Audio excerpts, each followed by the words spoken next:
Bismillahirrahmanirrahim. Assalamualaikum warahmatullahi wabarakatuh. Apa kabar anak-anak yang soleh dan soleha? Semoga semua sehat walafiat dan kita semua dalam lindungan Allah Subhanahu wa taala. Amin ya rabbal alamin. Baiklah anak-anak yang ada di rumah, sebelum kita belajar, terlebih dahulu kita berdoa kepada Allah Subhanahu wa taala agar diberi kemudahan dalam belajar serta mendapatkan ilmu yang bermanfaat di dunia maupun di akhirat. Marilah kita membaca basmalah. Bismillahirrahmanirrahim. Materi pembelajaran kita hari ini ialah mengenal arti bersih dan sehat. Kelas 4 Sekolah Dasar.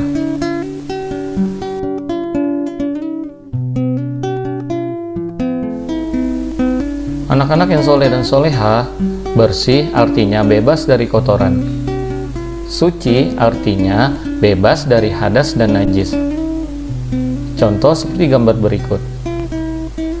Nah, apa bedanya antara hadas dan najis? Hadas adalah keadaan sebelum bersuci, misalnya belum berwudu atau mandi besar. Sedangkan najis adalah kotoran yang menghalangi seseorang untuk beribadah, misalnya darah, nanah, air pipis, kotoran binatang.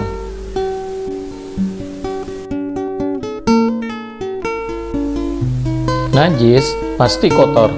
Kotor belum tentu najis, misalnya terkena tanah, tinta cat, dan ludah. Bersih atau suci dibagi menjadi dua, yaitu bersih dari hadas dan bersih dari najis.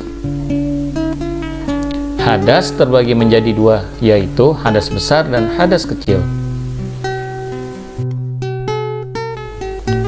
Yang pertama, hadas besar ialah hadas yang harus disucikan dengan mandi besar, misalnya mimpi basah bagi laki-laki dan datang bulan bagi perempuan.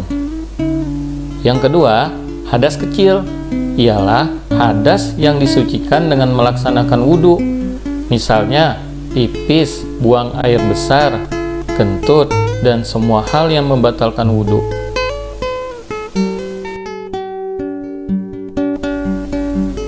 Yang harus dipenuhi sebelum melaksanakan ibadah ialah yang pertama, tubuh harus bebas dari hadas dan najis. Jadi harus bersih ya. Yang kedua, pakaian dan alat sholat harus bebas dari najis. Yang ketiga, tempat harus bebas dari najis.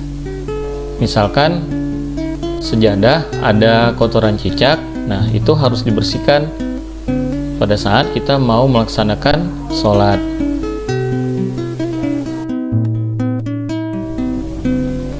Anggota tubuh yang harus kita bersihkan ialah yang pertama, badan harus dibersihkan dengan mandi teratur 2 kali sehari. Yang kedua, kuku yang panjang harus dipotong. Jadi tidak boleh anak-anak memanjang kuku, karena itu juga nanti akan ada kotoran pada saat kita mau makan. Jadi harus bersih. Jika mau sehat, kita harus bersih. Yang ketiga, menyikat gigi secara teratur. Yang keempat, membiasakan cuci tangan. Nah, misalkan kita mau makan, di sini kita harus cuci tangan dulu sebelum kita makan, ya. Cara membersihkan najis. Nah, sebelumnya najis itu terbagi 3 ya anak-anak. Yang najis ringan, najis sedang, dan najis berat. Kita akan membahas yang pertama, najis ringan. Misalnya pipis bayi laki-laki kurang dari 2 tahun, itu cukup dipercikan dengan air. Yang kedua, najis sedang, dibersihkan dengan air sampai kotorannya hilang. Yang ketiga, najis berat, misalnya penjilatan anjing, dibersihkan dengan air sebanyak 7 kali, salah satunya menggunakan tanah.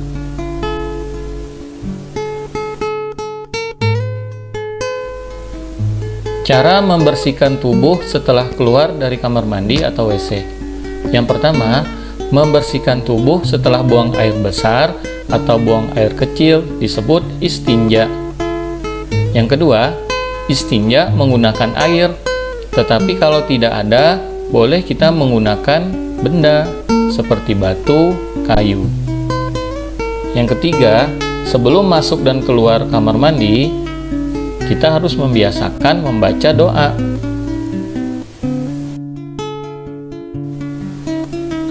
Doa masuk kamar mandi.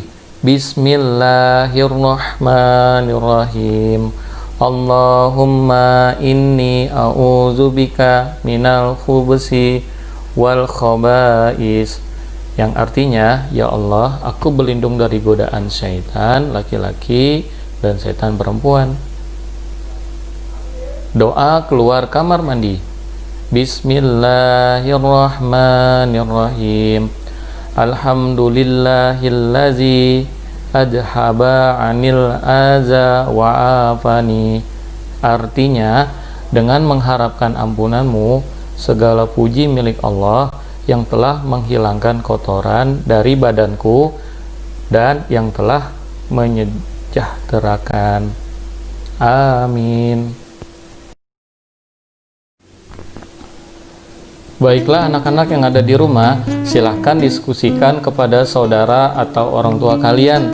Yang pertama, jelaskan pengertian hadas besar dan hadas kecil. Yang kedua, jelaskan pengertian najis beserta contohnya. Yang ketiga, sebutkan hal-hal yang harus bersih ketika sholat. Yang keempat, sebutkan perbedaan kotor dan najis. Selamat mengerjakan, semangat! Alhamdulillah, pelajaran kita sudah selesai. Jangan lupa untuk menyaksikan pembelajaran selanjutnya. Sebaik-baiknya bekal adalah semangat. Terima kasih. Wassalamualaikum warahmatullahi wabarakatuh.